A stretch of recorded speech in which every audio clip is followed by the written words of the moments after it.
Well, good afternoon, everybody. Thank you for joining us here today to talk about messaging.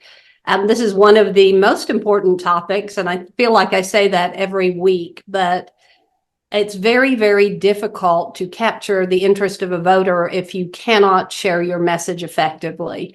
And I get very frustrated when I'm talking to KDP or anybody and I say, distill the Democratic message or our message into a bumper sticker, something that I can just say and people will be happy to hear. And the response I get from everyone is, it's complicated. Well, we can't advance our cause if our message is complicated, and a lot of candidates are struggling with that. So today's presentation will teach you how to message effectively from some of the pros, both in videos and otherwise, and also as you walk up to the door. You knock on the door, it opens, and then what do you say? So we're going to address both kinds of messaging. Today, our first speaker is Kim Geveden, and Kim has been doing amazing work in messaging for a long time. I always say I couldn't run, but if I did, Kim would be making all my videos because I am so impressed by the thought and quality that goes into these. And so I will turn it over to an expert to show us how you message. Go ahead, Kim, and talk a little bit about yourself if you want to. All right. Thank you, Anna, and Bruce for inviting me today. And I appreciate the opportunity to talk to all of you all about campaign messaging. For those who don't know me, my name is Kim Geveden, and I have my partner, Josh Waters, that you've met here with me today. And a quick background, I've been doing campaigns professionally since I first went to work for the Clinton Gore campaign as a regional field coordinator in their 92 presidential campaign. And over the last 30 years, I've led hundreds of campaigns at both the state and federal level in Kentucky and other states as well. Let me start by saying every campaign comes down to voters making a choice. If you're running against an incumbent, and I think most of you on the call today are running against an incumbent, but whether they're an incumbent or it's an open seat, the principles are the same. But the fundamental question every voter will have to answer is, why should I hire you and fire your opponent? To give voters a clear choice, you must provide them with a compelling message that provides a sharp contrast between you and your opponent. If you don't give them a compelling message and give it to them consistently in a 30-second elevator pitch where you encounter someone in a diner, a volunteer at the door to a prospective voter, in a speech to the Chamber of Commerce. But if you are not consistent in your messaging for why they should hire you and fire your opponent, your chances of winning are slim to none. And that's not to say you have to always be on the attack. You don't. But if you are the challenger running against an incumbent and you only say nice things about yourself and talk about what great ideas or plans you have, and you never draw a sharp contrast with your opponent, your campaign is going to be in trouble. But if you provide voters with a compelling message that draws a sharp contrast with your opponent, and you're consistent in delivering your message, your chances of winning will increase exponentially. If I asked everyone on this call, what is a campaign message? I'm sure I would get a lot of different answers. But to me, an effective campaign message is one that is authentic. It's true to who you are, that voters can easily understand. It's compelling and draws a sharp contrast with your opponent, leaving voters with a clear choice. And I think that's worth repeating, that an effective campaign message is one that is authentic and that voters can easily understand. It is compelling and draws a sharp contrast with your opponent that leaves voters with a clear choice. When you think about developing your campaign's message, it is important to realize that your campaign message isn't just one message. It's a series of messages, each one compelling, authentic, easily understood, that can and do stand alone in their own right, but also work in tandem with your message, with your other messages, to to create a larger narrative that collectively provides voters with a clear choice. And I should add, a message may start with words, but it's more than that. It isn't just words you say in an interview or that are in a direct mail piece or in a radio or TV ad. A message can also be something as simple as a photograph. For example, your logo on a yard sign is a message. It's not a very compelling message, but it's a message nonetheless. And, the old adage, a picture speaks 1,000 words comes to mind. An old black and white photo could make a more compelling message than a whole bunch of words. You can have all the money, all the volunteers knocking on doors and making phone calls. But if your campaign message isn't compelling or resonates with voters, you're going to have a hard time winning. Before I show you an example of how to create a message, I want to take a moment and share with you our approach, Josh and I both, to creating and delivering a campaign message. We approach every campaign using the responsive chord theory. And without going too deep down that communications theory rabbit hole, the responsive chord theory basically says that within each of us is a responsive chord, that when it's struck, it can evoke feelings or emotions that will make that message or add more, or make it more memorable, more impactful. And my biggest frustration with many Democratic campaigns is that Democrats think too much with the rational part of their brain and not enough with the emotional side.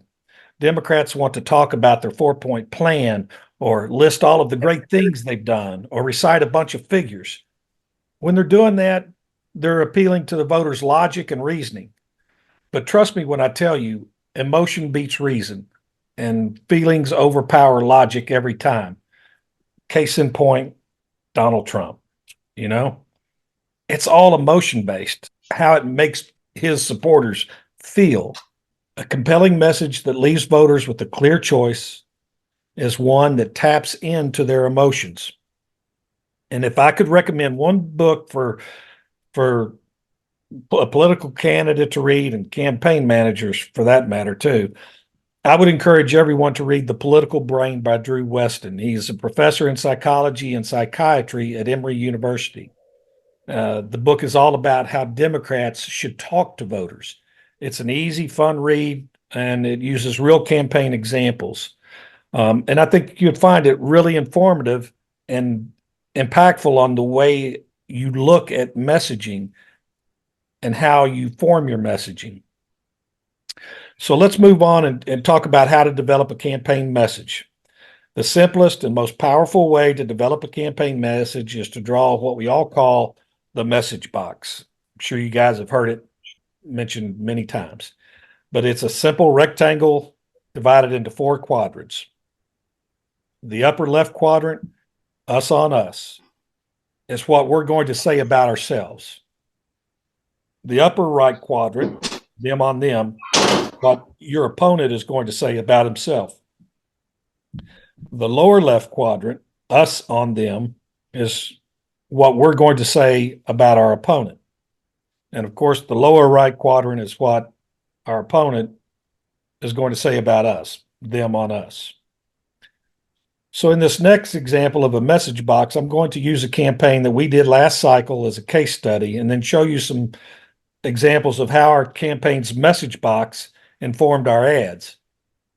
Our candidate was the incumbent Franklin County Circuit Judge Philip Shepard, and our Republican challenger was a lawyer, a guy named Joe Bilby.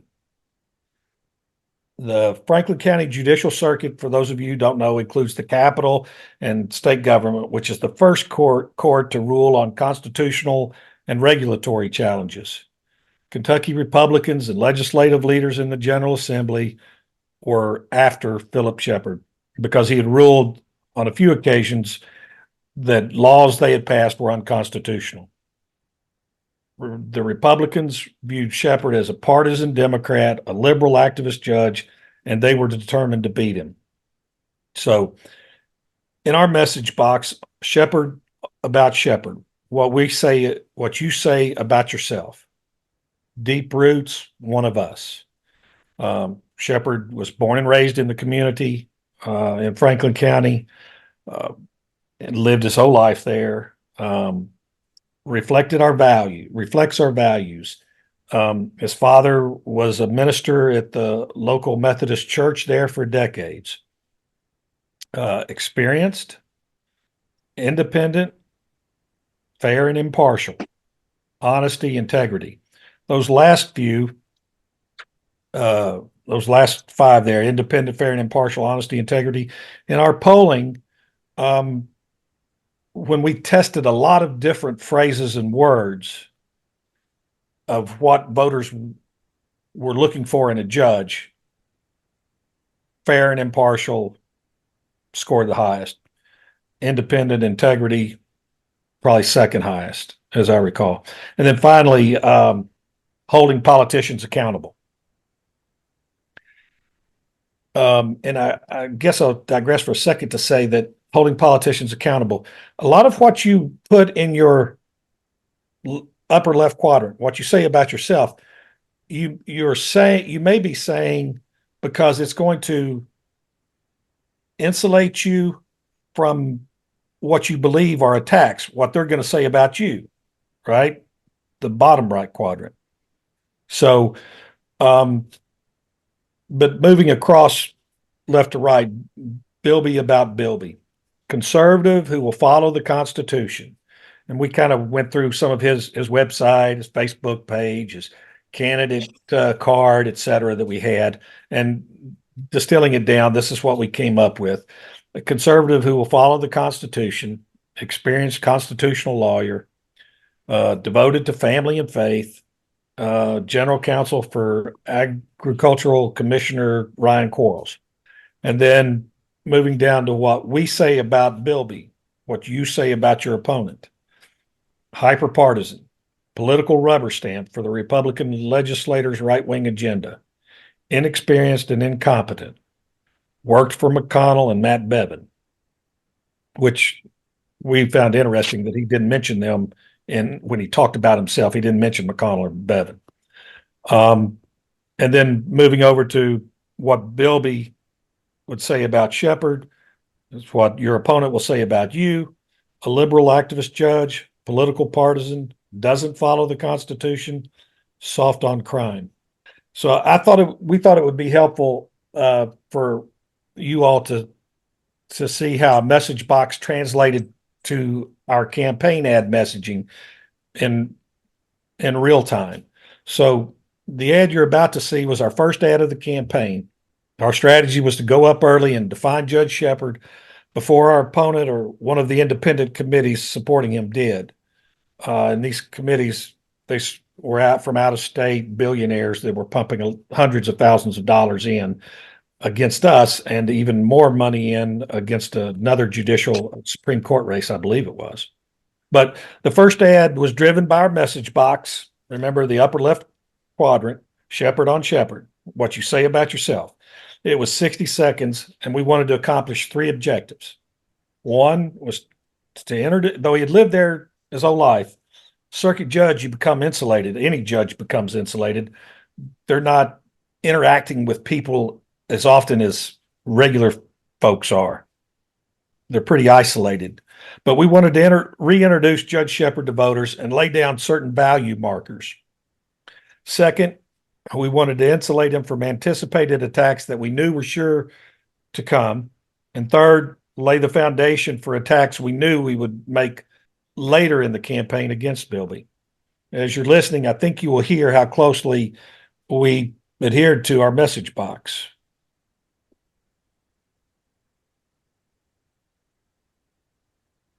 My memories are grounded in this place we call home, steeped in history, surrounded by wonderful people whose values have created a strong and caring community. Though we are marked by diverse experiences, we share a common bond, bound by common values.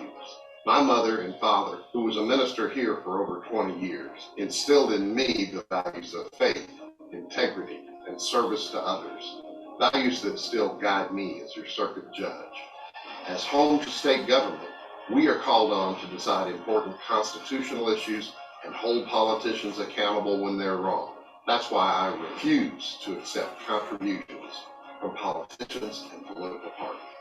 Vote to keep our courts free from partisan politics. Vote Philip Shepard. Fair, impartial. So I think the words, the voiceover delivered by the candidate himself creates more authenticity. But I will suggest to you that if the candidate is not great delivering, and they don't have to be great, but if they just not good, they freeze totally in front of a camera or something, get a voiceover, and they can be more emotionally and more powerful because that's what they do for a living, right? But if you look at that beyond just the words, it's the images.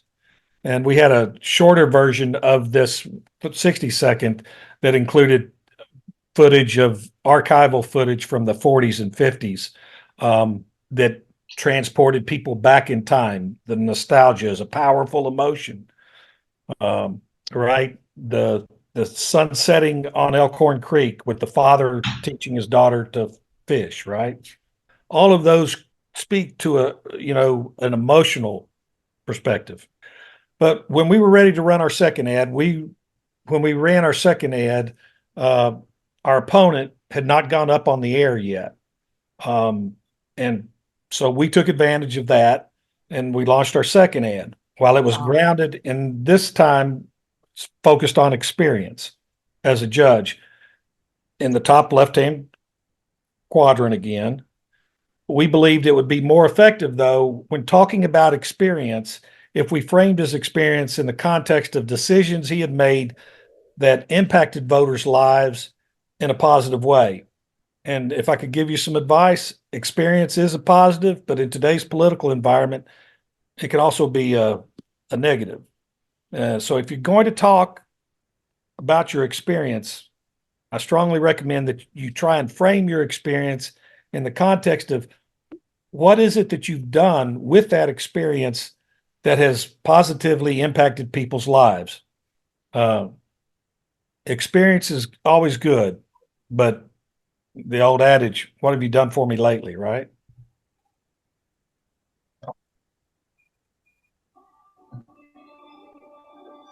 There's no place I love more than Franklin County and the people who call it home. It's why I stopped out-of-state corporations from violating the rights of landowners. It's why I ruled to protect our school teachers. And it's why I ruled to make health care available to more families. I'm Philip Shepard. With your support, I'll continue to defend the Constitution, follow the law, and hold the politicians accountable. So y'all getting reoccurring themes, hold politicians accountable. I'll follow the Constitution. The three issues: school teacher, the what they call that, the sewer bill, where they tried to gut teachers' pensions. He ruled it unconstitutional. Eminent domain. It's a real conservative. That's a conservative issue for conservative voters. Taking of land. In this case, it was a corporation tried to take land. He ruled against the corporation, ruled for the landowners. And then finally, health care that benefited a lot of people by expanding Medicaid. By the time our second ad ended, our opponent, Bilby, was up on the air. And at the same time that he was up on the air introducing himself, one of the outside groups supporting him launched the first negative attack of the campaign. An ad that was grounded in the message box's lower right quadrant. Remember what our opponent's going to say about us, what we thought Bilby would say about Shepard. And the ad accused Judge Shepard of going easy on a guy who got caught in an online sting operation for soliciting sex from someone he thought to be a minor. Obviously, the issue of soliciting sex from a minor is bad, and it was not an issue we wanted to defend or argue about. We knew it would be effective if we did nothing. So in our response ad, we used half of the time to push back directly against the allegation and then pivoted to reassure voters that Shepard was strong on crime and that they could trust him to punish criminals. The out-of-state dark money pack backing Joe Bilby is flooding Franklin County airwaves, smearing Judge Shepard with lies. The truth regarding this case, Franklin County's top prosecutor said Shepard made the right decision. I retired after more than 25 years in the FBI, most of it working criminal cases. I know Judge Shepard is a man of integrity, independence, and wisdom. I trust Judge Shepard. You can too. Reject the lies. Reject Joe Bilby. I want to take just a moment to encourage you all. If you get attacked and you're running against a Republican, you're going to get attacked. Rebut the attack, but don't stop there. You want to pivot. In this case, we pivoted to the FBI retiree who, captured a lot of criminals. And he said that he talks about Shepard's wisdom and his integrity, et cetera. So we were focused on pivoting to reassuring voters could trust Shepard when it came to crime. But in many attacks, you want to refute it, as we did there in the first half, but then pivot, and you want to launch a counterattack of your own against them. You don't want to be, if you just answer it, rebut it, you're on the defensive. And all you've done is explain. And that's just half of it. You want to now shift the onus back to your opponent and make some charge or make some point that puts your opponent on the defensive, or your opponent feels it necessary to respond to. Take an old axiom in campaigns and politics. If you're explaining, you're losing. Just remember that. If you're explaining, you're losing. Before I close and open it up to any questions, we're going to play two more ads that came from our message box's lower left quadrant. Shepard about Bilby, what you say about your opponent. The first ad is on reproductive rights, and it is an example of how your message box changes over the course of the campaign. And I think that's really important, guys, that when you first draft your message box, 2 months down the road, there may be events transpire that you need to relook at your message box and maybe adjust it. You may add, you may take something away. But go back to your message box and review it from time to time during the course of the campaign and adjust it accordingly if there's events of issues have come up that you didn't anticipate. But in this case, the abortion issue wasn't in our original message box. But if you all remember, Amendment 2 was on the ballot that fall, and the GOP's attempt to amend the Constitution to say women had no reproductive rights, even in cases of rape or incest. So while we weren't anticipating it, we did embrace it because we had polled the question, and we knew the overwhelming majority of Franklin Countyans were opposed to it, as was staying authentic to oneself, right? As was Judge Shepard personally. And then finally, the last ad adheres more to our original message box there in the lower left quadrant. But Josh, if we will, just run the next two back to back. Every woman should have the freedom to make her own healthcare decisions, but Joe Bilby disagrees. He wants to take away our freedom and give it to the politicians by voting for Constitutional Amendment 2. That could lead to banning all abortions, including for victims of rape or incest. Here's what Bilby says. I'm very proud and humbled to be the only endorsed candidate in this race. My Kentucky Right to Life. And I intend to vote for that constitutional amendment. Reject Joe Bilby. We need a judge, not a zealot. Meet the real Joe Bilby, Mitch McConnell's former staffer and Matt Bevin, lawyer. Now there's an out-of-state billionaire backing Bilby, funneling a fortune into a right-wing super PAC, attacking Judge Shepard with lies. McConnell, Geveden, and the special interests don't care that Bilby has no judicial experience. What they want is control of Franklin Circuit Court, a partisan puppet to rubber stamp their extreme agenda. Thank you, Joe. Regardless of the Constitution. So there on the reproductive rights, her phrase was, he wants to take away our freedom. That makes it more compelling. It taps into more emotion, the word freedom. So words are important. And I would encourage everyone, as you go through and build your own message box for your campaign, that think about the words that you're using and give it some thought. And what are other words that are more that you can use to make it more emotionally appealing, which will make it more impactful. I've gone about 20 minutes or so. Let me just open it up at this point for any questions from anyone. I have a question. Uh-huh. So one of the things that I hear kind of repeated, and one of the ways that I feel is when I'm watching these ads during campaign seasons, it gets exhausting watching the back and forths. Whenever I see an attack ad, whenever I see a response to an attack ad, is that going to continue? Or is that something that we are going to try to pull away from? And I guess the reason I ask is, let's say that my opponent does have an attack ad on me. Do I have to respond? Does it make me look weak to not address the nonsense? Yes. And to be honest with you, Christy, everybody says, I hate negative ads, but negative ads are more effective than positive ads, generally speaking. Not in all cases. There's some great positive ads that tap into emotion and are compelling.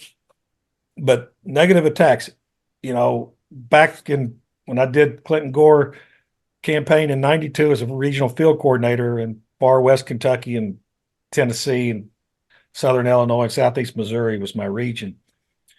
But in the calls with headquarters in Little Rock with Stephanopoulos and the other campaign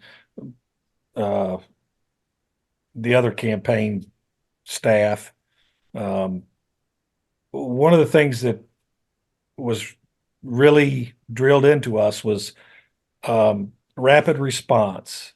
Never let an attack go unanswered, because if you remain silent, the people who are hearing the attack, all they can assume is that it must be true, because if she's not saying, your silence is basically telling voters that it's true.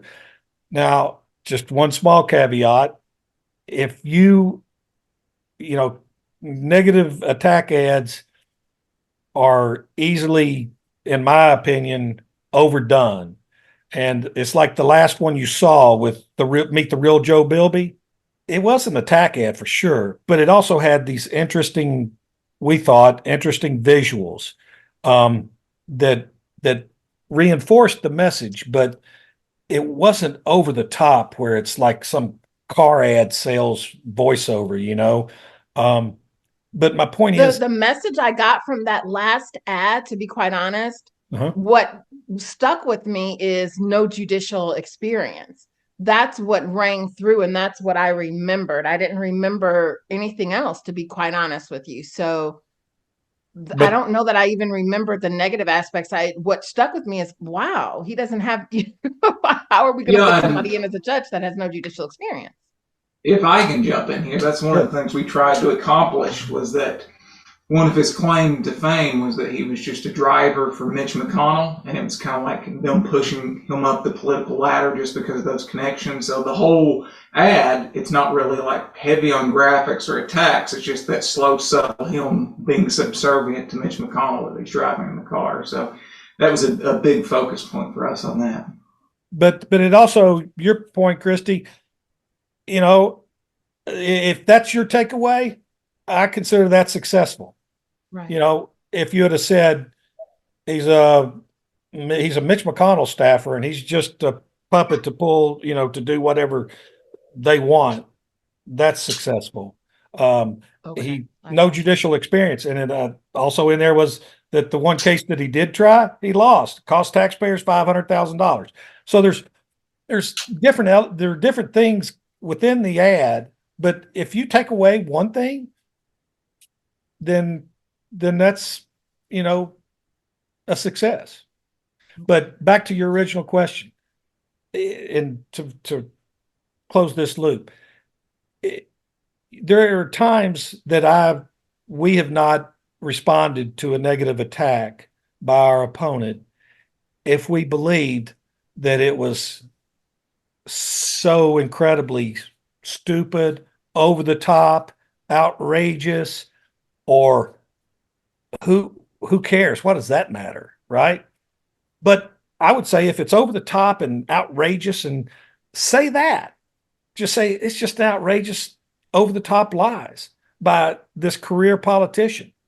And it's unfortunate that he has to run, you know, this type of campaign instead of talking about issues that impact your lives.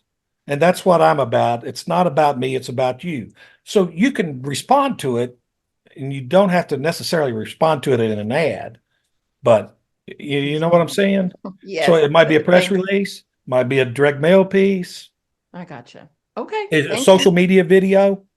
And I guess one thing I would tell everybody, guys, with digital today, campaigns have gotten a lot cheaper, you know? So if I know in legislative races, some candidates may only have $20,000, $30,000, $40,000. You don't have to have $100,000. But if you door to door, most effective, person to person communications, most effective way to communicate. But door to door, phone calls, but door to door primarily, and then social media. 60% of voters today are getting their information from social media, Facebook, Instagram, TikTok. You know, if you can do one thing, two things, volunteers and social media. Social media, you can flood social media by promoting videos and you know, flood the zone with it for a few $1,000s over the course of a few weeks, $5,000 over the course of a month. And then if you have a little bit more money, more than $10,000 or $15,000, then get into the digital banner and pre-roll and streaming. It's a lot cheaper. You don't have to be on cable TV or broadcast TV. Anything else? That was really wonderful. Thank you for sharing. It's just a real honor to have somebody with that much expertise, generously giving of your time. So you and Joshua both, thank you so much for taking part today. Well, thank Thanks you. for having me. Thank everyone for the opportunity. And I wish everyone good luck on their campaigns.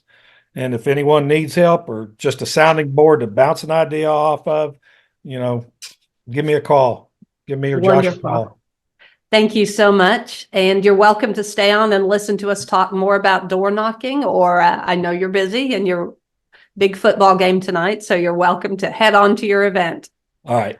Thanks Thanks guys. so much. Take care. And do we have Nate Crawford? Hey, everybody.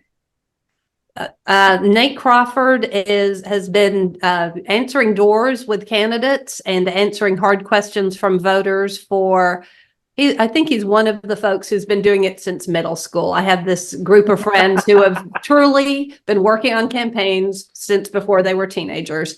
And so Nate is going to answer the very difficult questions for us. We know our message box, right? Now we know that we need to form our message. Nate's going to share a little bit about what we do when we're out as a candidate or someone working with the campaign and we knock on the door and someone opens it. And what do you do at that point? So helpful hints, Nate, and any thoughts you have on campaigning and messaging. Absolutely. Thank you for inviting me today. I'm going to touch on, I think I wrote down three main points here, but I wanted to start with our greatest strength as Democratic or progressive candidates is in our ground game. In Kentucky, especially, there's precious little that Republicans do, especially in the western part of the state, which is where I'm from. As far as knocking on doors, we're really the only ones doing it. And that's great for us because it's the most effective way to get your message to voters, period. Then nothing else comes close. The only thing that comes even remotely in the same league is social media, and there's no comparison. When you're out knocking on doors, you're going to get one of three responses. Well, one of four. The first being nobody comes to the door, and that is going to be the most common thing that happens. People don't love it when people knock on the doors a lot of times, and that's okay. That's the first thing that you've got to overcome when they open that door and they either look excited to see you or incredibly annoyed that you're there while they're in the middle of watching their basketball or football game, or angry because somebody messed up your turf that you're knocking and accidentally gave you somebody who absolutely disagrees with you on everything. And the first two are relatively easy to overcome. If somebody looks generally apathetic, just a smile and an apology, like, "Hey, I know that it's you're probably busy, but this is how we're trying to talk to people. And if you just give me a moment of your time, I'd like to tell you a little bit about what I'm about, or if you're a volunteer, what the campaign's about." The biggest mistake that I see people make when they're going out knocking on doors is they try to recite a script. Now, script is important. It gives you a way to stay on track, like my little list of notes over here as I'm going down through this. But if you read it, when you're talking to them, they immediately tune you out. You'll get somebody who was initially excited to see you completely flip and get annoyed because now you're just trying to sell them something. If you're friendly, if you're outgoing, if you try to engage them in an actual conversation and just steer it in the direction of getting the answers to the things that are on that list, you will get way farther, and you can even change. So my favorite doors to knock, aside from, okay, flat out, if you're knocking doors, lower income neighborhoods are the best place in the entire world to go. They're so excited that you're there. No one cares about them. And if you as a candidate or as a volunteer go into those neighborhoods, those are going to be the only neighborhoods you're going to want to walk in, because the higher income a neighborhood is, the more angry they are when you knock on their door. I have only ever been threatened for my life in high income neighborhoods while knocking doors. In low income neighborhoods and like the projects here in Paducah where I'm from, they're just delighted. And I've had people try to feed me dinner. I've had people try to hand me a beer out the door. They're just excited that someone cares enough to talk to them and hear from them. But as you're out doing that, when you engage with them, and if you do when you do get somebody who wasn't part of your targeted group, because most of your door knocking is not going to be persuasion. I mean, very early, you're going to do more persuasion, but a lot of times when people create those vote builder or whatever software you're using lists, they tend to calibrate them towards people who are either in your camp or lean in your camp. When you aren't explicitly going out wanting to have conversations with somebody who disagrees with you, which is very time intensive and has a very low return on investment. If you're trying to talk somebody into your way of thinking and you're a candidate, it's not going to end well. You don't have enough time. But when you do encounter that, if they're angry and and you can't flip their attitude with a smile, and by refusing to give that anger back at them, the best thing you can do is apologize and go to the next house. If you want to spend all afternoon, that's great, but your goal is to get as many doors knocked as you can and communicate your message to as many people as you possibly can, and blowing a lot of time on somebody who is already extremely hostile will cost you. That doesn't mean you can't talk to people who don't agree with you, because you will run into those who aren't mad at all and are happy to have that conversation. And hearing from a candidate directly is one of the few ways that you will flip somebody in your district, is catching somebody who's not aggressively, angrily against you, who just maybe they're just generally extremely conservative.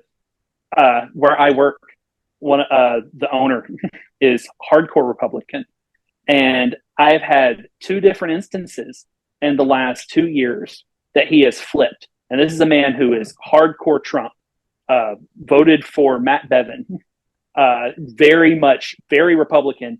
And I can tell you of at least 2 different instances, including this last election when he voted for Andy, that he has flipped to voting for a progressive candidate. And both of those were because somebody went and talked to him. It can happen. It just won't ever happen if they're in a bad mood. If they're angry, keep going. The next thing is impress on anybody who's knocking doors for you that accuracy and what they put into Vote Builder or whatever software is being used is critical. So if you're fortunate enough to have a large enough team that you can knock on a significant portion of the doors in your district, well, A, you're overwhelmingly more likely to win your race, but B, if your team is not accurately putting in what doors they're knocking and what doors they aren't, you will leave votes on the table. And the urge is there, because these are people who more often than not are not getting paid. They are blowing weekend after weekend after weekend in their minds of not being able to spend time with their family, not doing the things that they want to do to go knock doors for you. And the temptation is overwhelming when you get to that last street and there is a great big dog to just say, yep, knocked on all of them and nobody was there, or knocked on all of them and they all said they love you and they're going to vote for you 100%, and then get in their car and drive back to the office and drop it off. It's very important to impress on your people not to do that, because that cripples you when you go, because you're going to hit a lot of these areas multiple times with different lists. So your first list is just going to be a shotgun approach, and then those houses that you're having a hard time getting people, you might want to create a list and come back through at a different time to have that opportunity to talk to people who are already tending to vote towards you anyway. Just to remind them, just to, hey, I'm here, I care. If they're not putting in what actually is going on when they're going to the doors, or reporting that they didn't knock on the door, you can't use that information to reach those people. And it always happens. There will always be some people who will do that, but it's very important while you're knocking doors that you stress the importance of accurate data. It'll hurt you in a big way. Aside from that, there's nothing I love more than talking to people during a campaign. It's one of the most rewarding and exhausting things that you can do affiliated with politics. It is something that you do, and when you get done with it, you feel like you've actually accomplished something. You've done something good, because even if your campaign or the campaign you're volunteering for doesn't win, you've still gone out there and made those connections. And the next cycle, those people will remember you. There are areas of Paducah that every cycle that I volunteer, I say, I want this area, because I've made connections with those people. They see me coming, and some of them will actually set aside time. They'll see me on the other side of the street, and they will sit out on their porch and wait for me to come around just to talk to me, just say, hey, who are we voting for this year? And it's the best feeling in the world. And the more effort that is poured into that, the better results you'll get on election day. More than ads, more than fundraisers. There's nothing you can do that matters more than knocking on doors. Those were the specific things that I wanted to talk about. But if anybody has any questions specifically about maybe there's some scenarios that you've got in your head of what to do in a given situation, or just anything, I am all ears. Nate, go ahead. I'm No, sorry, go Anna. ahead. Candidates first. I just want to say that I completely agree with you. So I sold life and health insurance, and when 2013, 2014, 15, anyway, I would go into the hollers, where everyone told me to stay away from. They're like, you can't do that. Don't go there. Those were some of my greatest experiences. And I still have people to this day that didn't want to let me in their house and who now ask me to dinner. They give you whatever they've got. It's those areas that you don't expect that you get the most return on your investment from. So I completely, Exactly. I had already known that my areas that I wanted to not hear are the ones that people were telling me not to bother with, but they want you to bother with them because they already feel unseen, like nobody cares about them for where they are. So I want them to know, we see you, you're here, you're part of this community. So I just wanted to say, I totally agree with what you said. It's incredible the greater return on investment that you get when you go to those areas that no one cares about. That when somebody sees that list sitting on the desk, like somebody needs to take this turf, and everybody walks around it and goes and gets the one higher income, upper middle income areas, and has a terrible time because they are far more territorial in the wealthier areas than they are in these lower income areas. It's just you get so much more for each door that you knock, and people who will actually want to volunteer and add to your team just because no one's ever asked them before. No, that's a thing. You're knocking doors. There are people like me here knocking doors. What? People get wildly excited. I was going to ask, and that is a good point. I saw Christy and I did a charity event on Saturday, and there were people coming in, and I thought, I'm not even going to ask them to donate. And she would run up with a big smile. We were collecting diapers and wipes. And some of those folks that I would have thought I'm not even going to try came with diaper boxes as big as me. So I learned something incredibly valuable from you and from Christy. But I was going to say, when you're door knocking, should you focus only on voters who are Democratic and have been active voters, or should we reach out to people who maybe haven't been very excited about candidates the last few years? The persuasion period is, so I can only speak to what I've seen organizers and campaign managers do in the past. So I can't tell you that this is the end all be all way to do it, but I can say that explicitly, even during the persuasion period, anybody who is a passionate Republican voter does not belong on one of your turfs. Anybody who shows up year after year as a Republican, it's not an effective use of your time. You have very limited resources. Even in a well-funded campaign with ample volunteers, you are going to struggle to knock all of the doors in your district. But the whole point of the persuasion phase of the first 3 to 4 months of your active campaign work is to hit people who are apolitical, people who have not been passionate about politics in the past. Those are the people who you can't talk to because they don't really have a strong opinion one way or the other. And you will end up encountering, because especially in Kentucky, more so I think than other states, we have a strong contingent of registered Democrats who vote every year and have not voted for a Democrat since 1992. So you will encounter that. That was more when I said you need to move on, when they're obviously not in your camp and they're pissed off that you would dare to consider talking to them. It's because they've been registered as a Democrat for 30 years and haven't voted as a Democrat in 30 years. But the voting systems that you use, the voter record systems, can't tell that. All they can tell is what someone was registered as and how and whether or not they voted.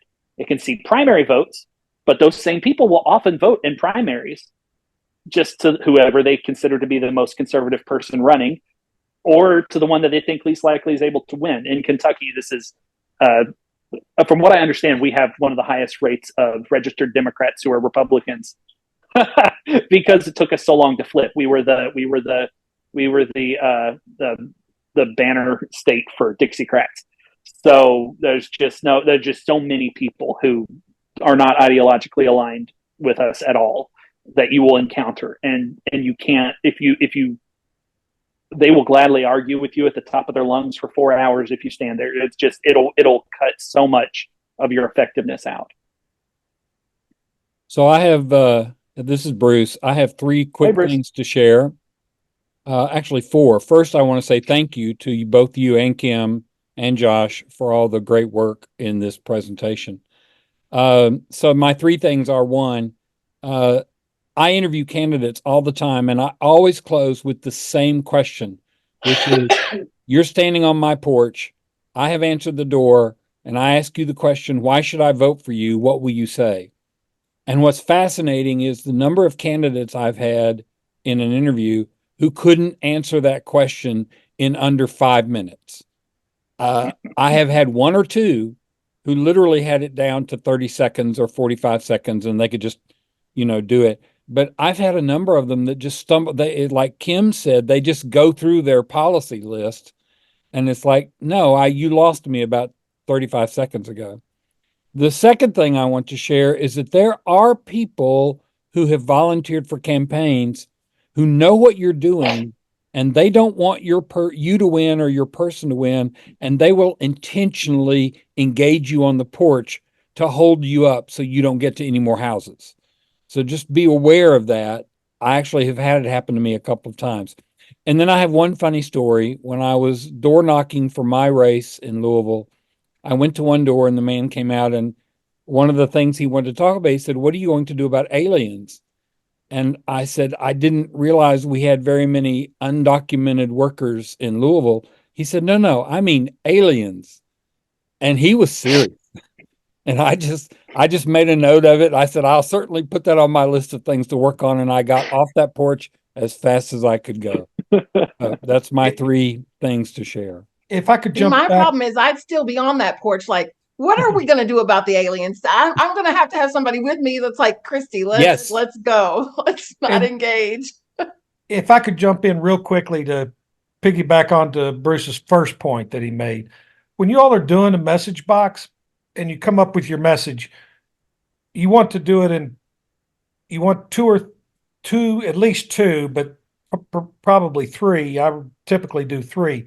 But in your message box, what I say about me, right? That's the rationale and the values that you're going to communicate to somebody on, the elevator pitch, that 30 seconds. Distill it down to 30 seconds so that if you get a microphone stuck in your face by a radio or TV station, you know exactly what you're going to say. Mm-hmm. And then expand out from there, maybe include more, but it's all about me on me, what I'm going to say about myself. Then expand it out to a 5 minute, 3 to 5 minute, where if you're talking to a small group or something like that, 80% of it is me on me, what I say about myself, and 20% might be what I say about my opponent. Now, you don't have to attack them. It can be, you don't have to mention their name, but you want to draw contrast, right? And then finally, a 5 to 7 minutes typically is, you don't want to talk more than that. Is what I tell these candidates. God bless Rocky Atkins. He's one of my favorite.